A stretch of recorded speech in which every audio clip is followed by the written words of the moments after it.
그래서 제가 이제 디자인에 대해서 쭉 공부를 해봤어요. 공부를 해봤더니 이런 게 나와요. 아이데오라는 미국의 그 디자인 그룹의 CEO였던 팀 브라운이 무슨 얘기를 했냐면은 디자인은 디자이너에게만 맡기기에는 너무나 중요하다는 얘기를 했어요. 그 얘기는 뭐냐면은 이 시대의 디자이너는 디자이너로 끝나서 안 된다는 걸 의미합니다. 그러니까 뭐 단순히 형태만 디자인한다거나 구조만 디자인하는 거 가지고는 안 되고요. 디자인에 대한 수많은 명언이 있는데 그 중에서 글쎄 좀 많이 외우고 다녔었는데 뭐 특별히 이제 정확한 문구는 아니지만은 그 디자이너 자체는 어떤 이 세상하고 대화하는 존재라는 것이죠. 대화하는 존재고 그리고 어떤 의문점이라든가 화두를 던지는 존재라는 거예요. 디자이너는. 그게 이제 요즘 그 디자이너계에서 나오는 이야기들입니다. 특히 그럴 수밖에 없는 이유는 뭐냐면 이제 플랫폼 전쟁의 시대이기 때문에 그래요.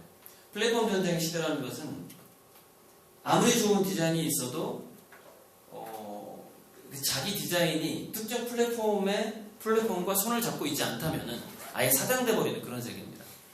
지금이. 그러다 보니까 오늘날의 디자이너는 플랫폼까지 생각을 동시에 하면서 자기 디자인을 진행해야 돼야만 하는 그래야만이 시장에서 자기 디자인이 살 수 있는 그런 시대라고 볼 수가 있는데요. 그래서 그 플랫폼 전쟁의 시대에서 제가 디자이너의 역할을 그 대학이라는 고전하고 연결지어서 정의 내린 게 있습니다. 제가 책에다 썼는데요. 일단은 이제 대학에서는 경물치지 많이 들어봤을 겁니다. 경물치지, 성의, 정신, 수신제가 시국 평천화예요. 그러니까 디자이너로서의 평천화를 말하는 거죠. 디자이너로서의 정치인으로서의 평천화가 아니고, 근데 그게 디자이너든 정치든 종교든 간에 어찌되었건 수신제가 시국 평천화로 가기 위해서는 경물치지, 성의, 정신이 이 네 가지가 기본이거든요. 근데 사람들은 수신제가 시국 평천화만 말을 하는 사람들이 많아요. 근데 경물치지, 성의, 정신이 디자이너에게 적용해봤더니 어떻게 되냐면은 일단 경물이라는 것은 사물을 직접 체험하는 거거든요. 체험하면서 배우는 거. 부딪힌다는 뜻이에요. 격이라는 게. 그래서 하나하나 이렇게 그 사물 물격을 파악한다. 그래서 그게 팩트 파인더에 속합니다. 디자이너로서의 팩트 파인더로 출발을 하는 것이죠. 치즈에 이른다는 것은 우리가 알미라는 것을 뇌과학적으로 정의한 것은 뭐냐면요. 이미 내가 가지고 있는 정보하고 연결짓는 게 안다라는 뜻입니다. 그래서 그 얘기는 뭐냐면 치즈에 이른다는 뜻은 뭐냐면 미싱 링크를 자기가 찾아내는 겁니다. 잃어버린 고리를 찾아내는 것을 의미하죠. 그게 경물 치즈죠. 근데 이 경물이 없으면 치즈가 불가능합니다. 자, 그런데 그 다음은 좀 더 어려운데요. 성의 정신 좀 어려워요. 체인 리액션을 조정하는, 그러니까 연쇄 반응이 일어납니다. 모든 이 세상의 모든 자극은 연쇄 반응이 일어나요. 그러니까 최근에 제가 아주 기가 막힌 연쇄 반응 하나를 발견했는데, 박근혜 대통령이 강화도에 가뭄이 들어가지고 논에다가 이렇게 물을 쫙 뿌리는 게 TV에 나온 적 있잖아요. 그래가지고 이제 강화도 분청에서 우물을 파가지고 물을 모아놓은 거예요. 그 쇼를 위해서. 그래서 물을 딱 모아놨다가 그걸 이제 펌프 넣고 쫙 쇼를 딱 찍은 거죠. 그 다음날 어떻게 된 줄 알아요? 갑자기 깊은 우물을 근처에서 파버리니까 상류에 있는 그 가정집에 물이 안 나오기 시작한 거예요. 체인 리액션이죠. 증명할 수 없어요. 되게 억울하죠. 근데 사람들은 다 압니다. 그 쇼 때문에 우리가 지금 물이 안 나온다. 그게 체인 리액션인데, 체인 리액션을 어떻게 조절할 것인가의 그 마음이라는 것은 저는 성이라고 생각해요. 성실한 마음 같은, 뜻 같은 거죠. 내가 디자이너로서의 존재의 이유를 찾는 그런 마음인 것이죠. 좋은 영향을 주겠다는 마음인데, 이 성이라는 게 좋은 영향을 주겠다는 마음이, 어차피 뭐 시간이 짧아서 다 하지는 못하고요. 그러니까는 이렇게 가면 너무 오래 걸리는데 잠깐만요. 네, 됐습니다. 이게 이제 그 뇌과학적인 것을 제가 이제 연구를 하면서 저는 1989년부터 뇌과학을 연구했어요. 굉장히 오래됐죠. 25년, 26년이나 됐어요. 뇌과학의 태동기. 왜 뇌과학을 연구했느냐? 저 입시미술 준비할 때 그림 잘 그리려고 좌뇌군에 대해서 읽기 시작했어요. 근데 그 이후로 대학교 가서 과학 잡지를 꾸준히 보면서 이제 뇌과학에 대한 지식을 차곡차곡 쌓아왔는데, 지식이라는 것은 한꺼번에 많이 쌓는 것도 중요하지만 그 연수도 굉장히 중요합니다. 그래서 그 6가지를 다 정리해 놓은 표예요. 그 표인데 재밌는 걸 발견했습니다. 성의 정신에 관한 건데, 그러니까 성이라는 것은 자기가 디자인으로서 좋은 영향을 주겠다는 마음이잖아요. 이 마음과 이 마음이 아주 클 때 저절로 줄어드는 마음이 있습니다. 그게 뭐냐면 나는 디자인으로 떼돈을 벌겠다는 마음이죠. 돈을 벌겠다라는 마음하고 내가 사회적으로 성공을 하겠다는 마음하고 디자이너로서 좋은 역할을 주는 것에 나는 만족할 수 있다. 부자가 되지 않더라도. 그렇게 마음을 먹는 것. 그리고 그렇게 마음을 먹었을 때 여러분 사기꾼이 왜 욕심이 있을 때 사기 당하잖아요. 자기가. 욕심이 있을 때는 일단 뇌파가 달라집니다.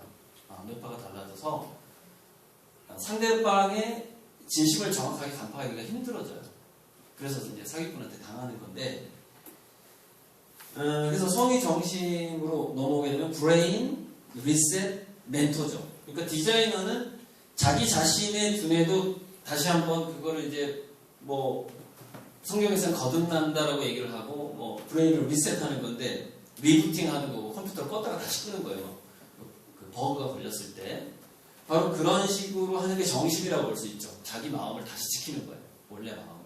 자기가 최초로 디자인을 시작된 마음을. 근데 이 성의 정신이 부족했을 때 인간은 두뇌가 성의 정신이 부족하면 세타파와 알파파 상태가 줄어듭니다. 그리고 주로 활동적인 베타파 상태를 유지하게 되죠. 근데 이 베타파 상태라는 것은 일종의 레드오션이라고 보시면 돼요. 저런 뇌파로 활동을 해가지고는 기가 막힌 아이디어라든가 참신한 그런 것들이 잘 떠오르질 않는 상태가 됩니다. 그래서 여러분 옛날에 뭐 공부 잘 된다고 그래가지고 알파파 어쩌고저쩌고 기억 잘 된다고. 물론 기억이 잘 돼요, 알파파 상태. 근데 그것보다 더 중요한 것은 세타파입니다. 세타파 상태는 성인이 최면에 걸렸을 때나 기가 막힌 영감이 찾아올 때나 아니면 유리겔라처럼 뭔가 초능력을 발휘할 때 인간의 두뇌가 세타파거든요. 그래서 세타파의 상태가 뭐냐면은 어떤 이 우주에 보편적으로 퍼져 있는 지식과의 연결 상태라고 보시면 돼요. 그야말로 영감의 상태인 거죠. 근데 이 세타파의 상태를 유지하는 그게 뭐냐면 이게 성의 정신 수신이에요. 일종의. 그러니까 수신까지 넘어가 보면은 회의적인 낙관주의자, 스케프티컬 옵티미스트가 돼야 된다. 디자이너는.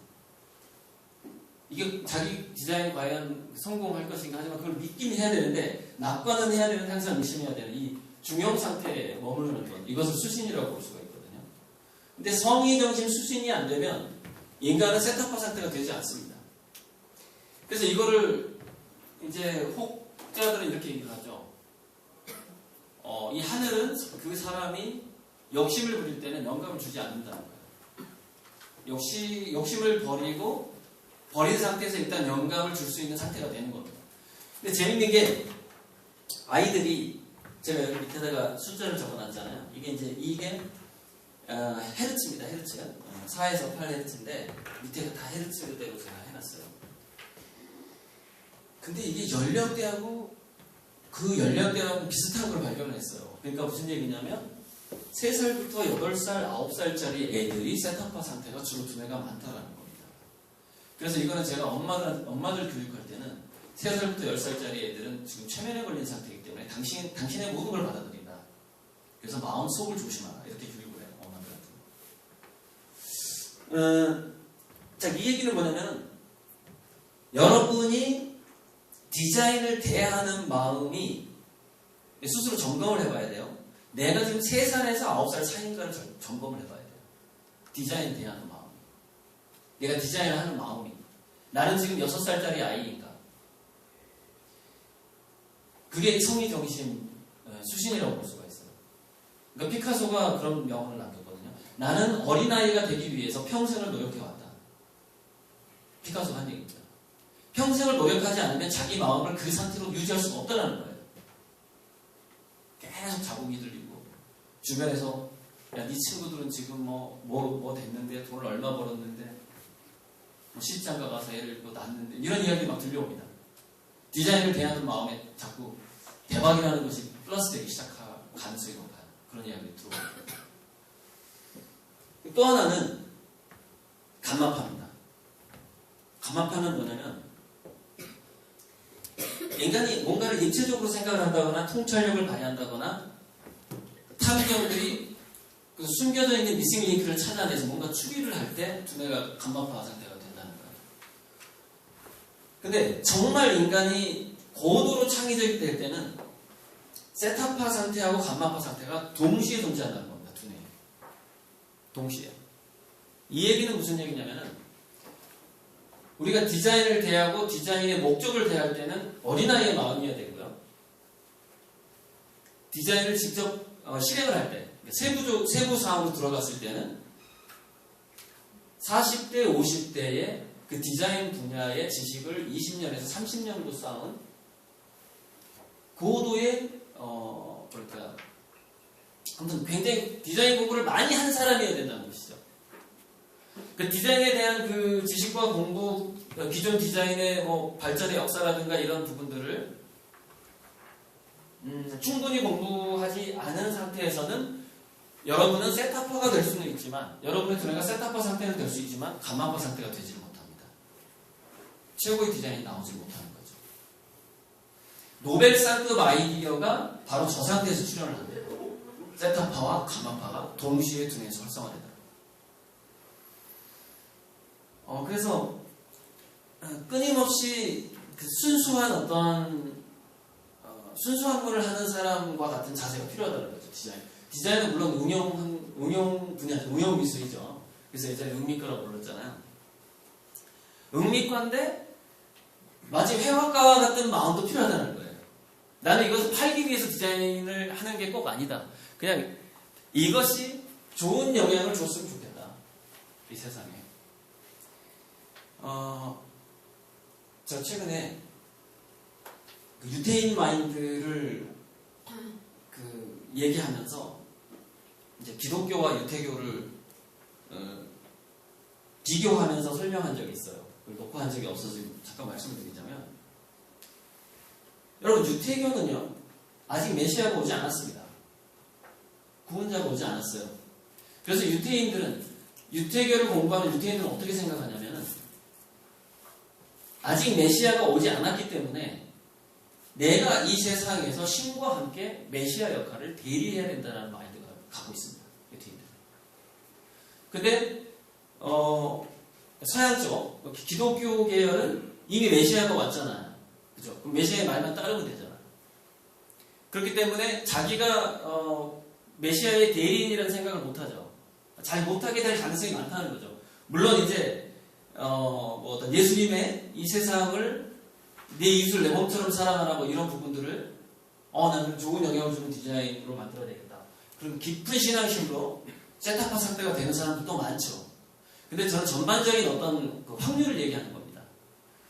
그래서 그 유태인들의 후추파 정신은 이제 기업가 정신하고도 통하는 그런 정신인데, 후추파 정신이 어떻게 나오나 봤더니 얘네들은 신과 함께 이 세상에 좋은 영향을 주겠다는 것을 어려서부터 마인드에다가 깊이 박아놓는 거예요. 그리고 유태인 부모들은 또 이렇대요. 유태교에서 그 자기 자식은 신이 보낸 손님이라고 생각을 해야 된다는 거예요. 그래서 최대한 20살 정도가 될 때까지 자기 자식을 이 세상에 좋은 영향을 미치는 인간으로 만든 다음에 내보내고 임무가 끝나는 거예요. 자식한테 절대 돋볼 생각을 하면 안 되는 거예요. 그러니까 이런 여러 가지 점들이 얘네들을 비록 우리 한국인보다 IQ가 낮다라고 조사가 되지만 IQ가 상당히 낮은 걸로 한 120등 중에 한 80위권으로 나오거든요. 그 이스라엘 민족이. 우리나라는 홍콩 빼고 1위로 나왔습니다. 한국이 1등입니다. IQ. 물론 누가 어떻게 조사했는지 이제 인터넷 쳐보면 나옵니다. IQ가 그렇게 80위권인데도 더 창의적인 벤처기업들이 나오는 확률이 더 높다는 거죠. 그쪽. 저는 그래서 그것이 기본적인 마인드에서 나온다고 생각을 하는 겁니다. 그 마인드는 뭐냐면, 자, 내가 이 지구상에 아직 메시아가 없기 때문에 내가 디자인계에서 어떤 그런 뭔가 이 환경 문제도 있고 여러 가지 문제가 있잖아요. 사람들이 불편해하고 아파하고 그죠. 그런 어떤 메시아적인 디자이너로서의 어떤 소명감을 느낀다는 거죠. 걔네들. 디자인을 하더라도. 근데 그 소명감이 가져다 주는 게 셋탑하고 감마파에 동시에 영향을 주게 됩니다. 감마파라는 건 뭐냐면 인간이 감마파에 이르려면은 그 지식 습득에 있어서 굉장한 동기부여와 몰입 상태가 돼야만이 짧은 시간에 굉장히 많은 지식을 이게 아니지. 이게 아니고. 네, 죄송합니다. 지식을 습득할 수가 있는 것이죠.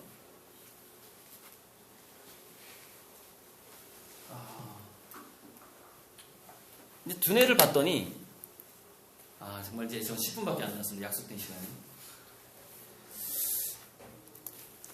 핵심은 전달했습니다. 핵심은 저를 여기 오늘 초대한 그분이 이름 까먹었는데 그분이 과연 예전에 제 강의에서 어떤 점을 보고 나를 다시 불렀을까를 생각을 했을 때 저는 셋탑하고 감마파였다고 생각을 했어요.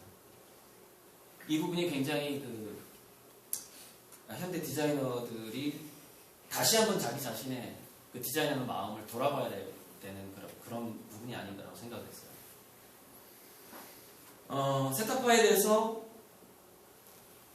유명한 거의 외계인이라는 별명을 가진 니콜라 테슬라라는 과학자가 있어요. 근데 이 사람은 몇백 년 후의 기술까지도 디자인을 했다라고 알려진 사람입니다. 근데 제가 니콜라 테슬라 얘기가 또 어디서 나오냐면요. 그 외계인 인터뷰, 외계인들이 채널을 통해서 한 이야기들에 니콜라 테슬라가 등장을 해요. 실제로 외계인이라고 주장을 하는 겁니다. 놀라운 영감을 가지고 있죠. 근데 제가 여기서 말씀드리고자 하는 것은 좀 용기를 드리고자 하는 거예요. 제가 특허책을 공부하면서 굉장히 제가 힘을 얻었던 문구가 하나 있었습니다. 어떤 디자이너 겸 발명가가 한 이야기인데 기업 CEO가 한 건데 2050년에 실행될 기술의 80%는 아직 등장하지 않았다는 말이 나오더라고요. 2050년에 이 지구상에서 상용화될 기술과 디자인들이 그 중에서 80%가 아직 등장하지 않았다는 거예요. 그럼 우리 머릿속에서 나올 수 있다는 것이죠.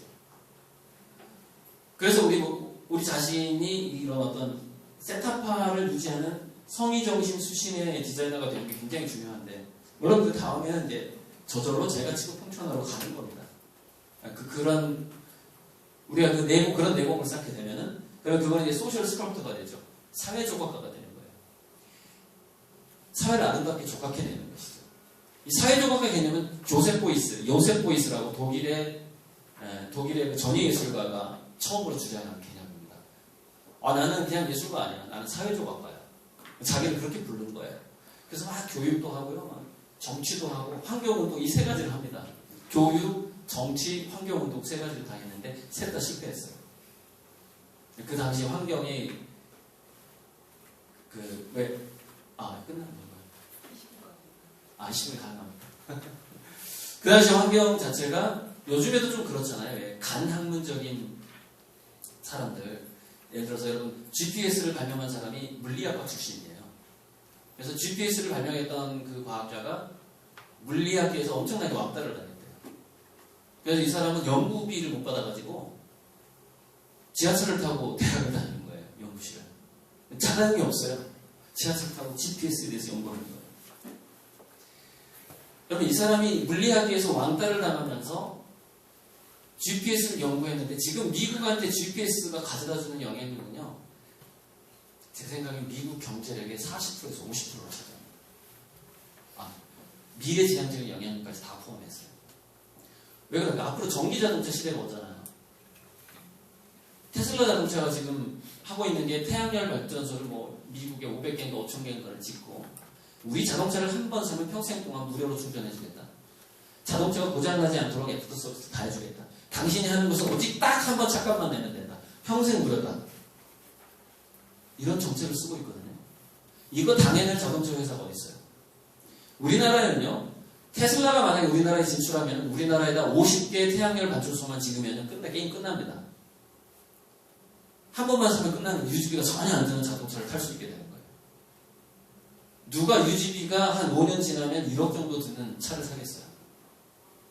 예, 그런 상황들이 펼쳐지고 있는데 바로 미국이 자신 있게 무인 자동차를 빵빵 터뜨린 이유가 뭐예요? GPS 특허가 미국 거잖아요. GPS 특허가.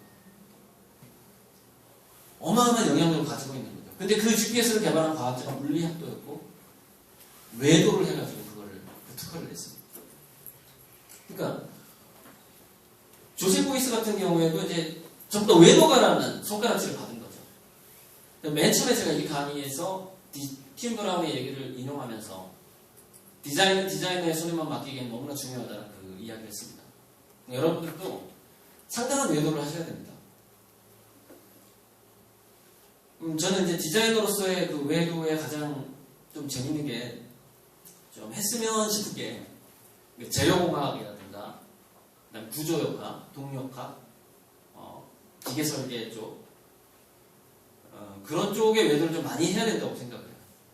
그래야만이 이제 좀 그 킬러 콘텐츠라고 하는 좀 혁신적인 디자인, 시장을 한번 휩쓸 수 있는 디자인을 생각해낼 가능성이 많죠. 그렇게 여러 가지 외도를 통해서 좀 여러 가지 학문을 포섭된 상태에서 아까 제가 저쪽 간만파 입체적인 지각이 가능한 겁니다.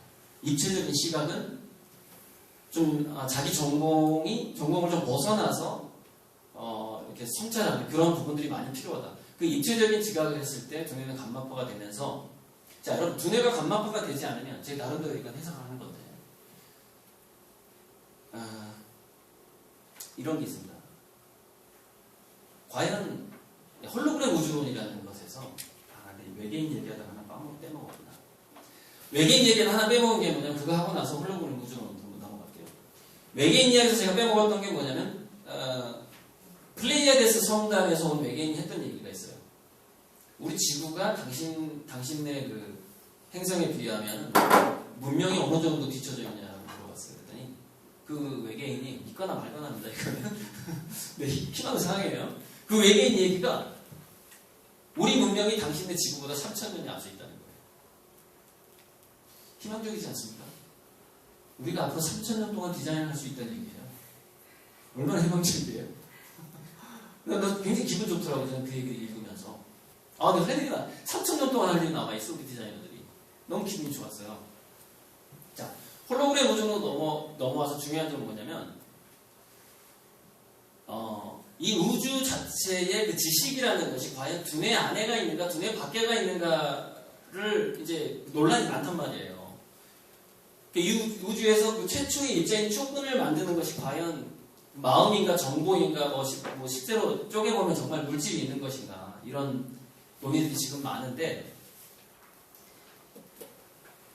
제가 약 120년 전인가, 그때 했던 토마스 영의 이중슬릿 실험이라는 양자물리학 쪽에 실험이 있어요. 그 실험을 바탕으로 해서 해석을 해보자면 이 우주의 그 기본은 정보나 생각이 맞는 것 같아요.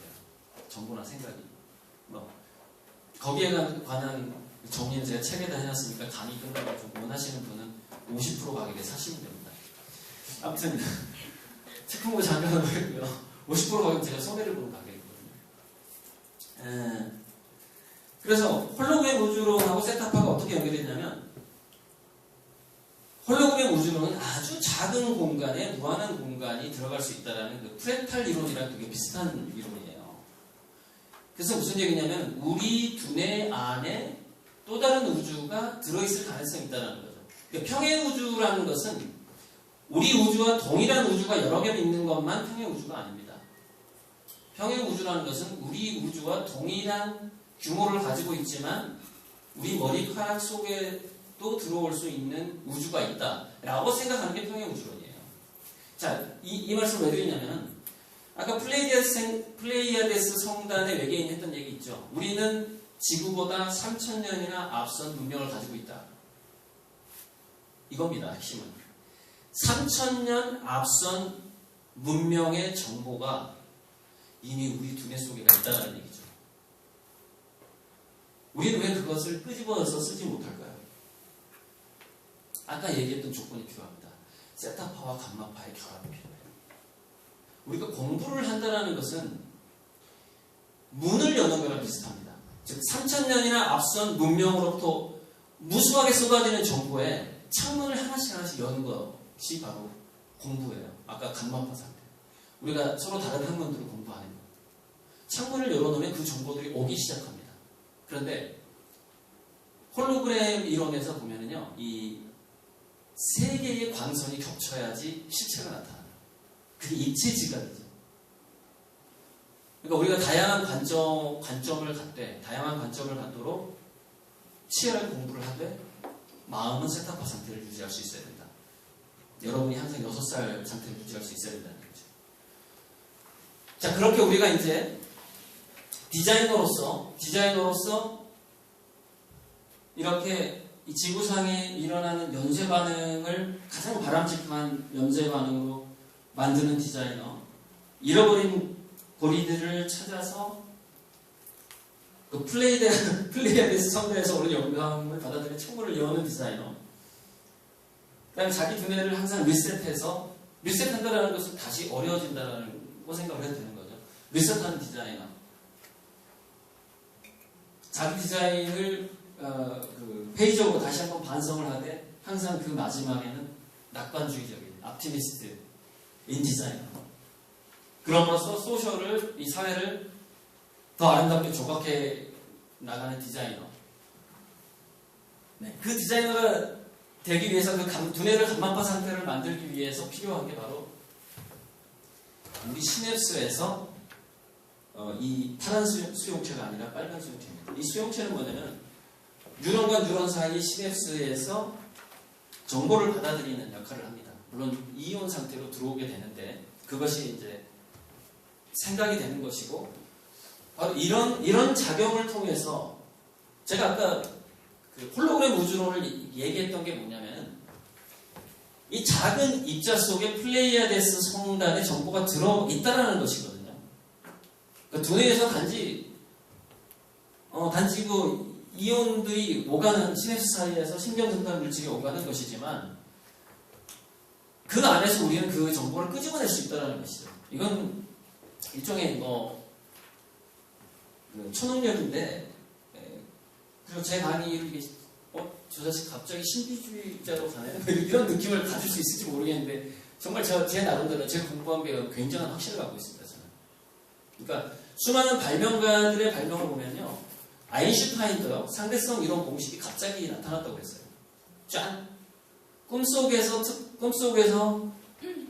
실제 어떤 사람도 있냐면은, 그러니까 미래를 보는 능력을 가진 거죠. 과학 이름은 까먹었습니다. 저도 중년이거든요. 그래서 고유명사가 자꾸 날아가는데, 실험 도구의 그 실험실에 구조까지 꿈에서 본 사람이 있어요. 그걸 그대로 꿈에서 본 걸 그대로 만들어봤더니 돌아가더라는 거예요. 그래가지고 특허낸 사람도 있습니다. 근데 저는 믿는 거예요. 두뇌 안에 우리는 3000년 앞선 문명으로부터 오는 영감이 분명히 존재한다. 두 가지가 필요합니다. 그걸 느낄 수 있는 세타파 상태, 그 순수하고 좋은 영향을 주겠다는 선한 마음하고 굉장한 고도의 지식과 기술. 고도의 지식과 기술은 뭐냐면 창문을 하나씩 여는 겁니다. 그래서 접속하게 해주는 것이죠. 하나의 그 언어입니다. 언어. 앞선 문명과 내가 의사소통을 하기 위해서 공부를 하는 것이죠. 그 두 가지를 좀 해주시기 바라고, 그 두 가지를 하는 데 있어서 굉장히 중요한 게 뭐냐면 바로 이 수용체인데, 이 이온이 전달되는 수용체가, 파란 수용체는 일상적인 활동을 할 때, 늘 하던 짓을 할 때 쓰게 되는데, 뭔가 새로운 일, 흥분되는 일, 놀라운 일, 또는 분노, 질투도 여기에 속합니다. 감동이나 감정. 그러니까 여러분이 그 선한 마음을 가지라고 그러니까 질투를 하지 말라는 얘기가 아니에요. 선의의 경쟁이라는 것이 있잖아요. 선의의 경쟁을 불러내는 것이 질투심일 수도 있습니다. 그 다음에 내가 예전에 누구한테 무시당했던 거, 열받은 거, 뭐 그리고 분노일 수도 있어요. 두뇌는 재밌는 게 뭐냐면은 모든 감정을 하나의 에너지로 처리한다는 거예요. 그래서 인류의 3분의 2는 어렸을 때 가난한 집에서 역경을 겪은 사람들이, 그러니까 성공자 중에 3분의 2는 가난한 집 출신이에요. 그 인류 역사상. 그러니까 이게 좀 부잣집 상류층 출신하고요, 가난한 집 출신하고요, 이 두뇌를 활성화시키는 방법이 달라요. 그래서 그 전략을 좀 달리 해야 되는데, 그래서 이제 그 전략에 대해서 이제 제가 그 학부모 강의를 하거든요. 자식을 어떻게 키워야 되는지에 대해서. 그래서 제 유튜브에 제 이름 분명 고영을 치면 그 강의가 쫙 있습니다. 370개 강의가 있습니다. 참고하시면 되고, 핵심은, 여러분들이 디자인으로서의 핵심은 그것이 공포가 됐든 불안이 됐든 질투가 됐든 분노가 됐든지 간에 그 에너지가 가득했을 때 그 에너지를 술이나 담배, 마약, 도박 이런 걸로 풀지 말고 새로운 관점을 공부하는 것으로 푸는 아주 약간의 습관을 갖게 되면 인생이 굉장히 많이 달라집니다. 자기 좌절에 빠졌을 때, 그 슬럼프 상태일 때 인간은 기억력과 이해력이 가장 급상승니다. 그게 이제 BDNF라는 뇌신경 성장 유도인자라는 게 있습니다. 뇌신경 성장 유도인자 BDNF는 언제 많이 나오냐면은, 예를 들어서 미국 사람들을 트라우마를 치료하기 위해서 두뇌를 조사해 봤더니 9.11 트라우마, 9.11을 직접 간접적으로 겪었거나 그 겪은 사람의 가족 구성원들이 대뇌피질이 기존보다 약 2배 정도 두꺼워져 있는 걸 발견합니다. 그러니까 인간은 자기가 믿었던 어떤 그런 안정권이라는 게 무너졌을 때 두뇌에서 뇌신경 성장인자가 엄청나게 많이 나옵니다. 그래서 제가 저번 강의를 끝낼 때, 그러니까 저번 이제 디자인 강의를 끝낼 때 이렇게 얘기했습니다. 여러분들이 그때는 창업강의였어요. 새로운 창업을 했을 때 딱 한 가지만 기억했으면 좋겠다. 제 마지막 멘트는 이거였습니다. 자살하고 싶을 때가 두세 번 올 것이다. 사업을 하다 보면. 그때 자살만 안 하면 성공한다. 제가 이랬어요. 왜냐면 그건 어떤 좌절의 기회가 왔을 때, 그 기회가 어떤 기회냐면요, 두뇌는 그때 두뇌를 리셋합니다. 여러분 돈 많은 사람들한테 충고 먹히는 거 봤어요? 부자들한테 그 자본금 그거 있잖아요. 투자금 따내기 얼마나 힘들어요. 설득이 안 됩니다. 잘 안 돼요. 두뇌가 리셋이 안 됩니다. 자기가 가진 게 많으면. 그것을 세로토닌 휴브리스라고 그래요. 세로토닌, 만족감을 느꼈을 때 나오는 호르몬이에요. 그러니까 행복의 호르몬인데, 그 행복의 호르몬인 세로토닌은 부작용이 있습니다. 인간을 되게 오만하게 만들어요. 이대로 쭉 갈 줄 아는 거죠. 그게 세로토닌이 만드는 그 인간의 심리입니다. 그것 때문에 다 망가져요. 모든 위대한 기업들은 그 세로토닌 때문에 다 망합니다. 예전에 나 이렇게 했으니까 성공했어. 이것 때문에 다 망하는 거예요. 그래서 스티브 잡스가 stay hungry, stay foolish라고 합니다. stay hungry 상태는 뭐냐면, stay hungry를 했을 때 내가 아직도 부족하다. 난 매일매일 치열하게 뭔가를 더 정보를 얻어야 된다라고 했을 때 바로 이런 상태가 되면서 이 수용체보다 이 수용체가 받아들이는 이온의 양이 20배입니다. 동일한 IQ에서 한 인간의 능력을 20배를 증폭시키는 게, 20배를 증폭시키는 게 뭐냐? 그게 감동 또는 감정이에요. 둘 중에 아무거나 상관없습니다. 근데 뭐 상관이 좀 있긴 있습니다. 왜냐면 감정으로 자기 두뇌를 활성화시키면 혈관이 망가져요. 근데 그 건강 이야기는 좀 나중에 하고, 여기 다 젊으니까 혈관 관리는 45세 이후에 해주시기 바라요.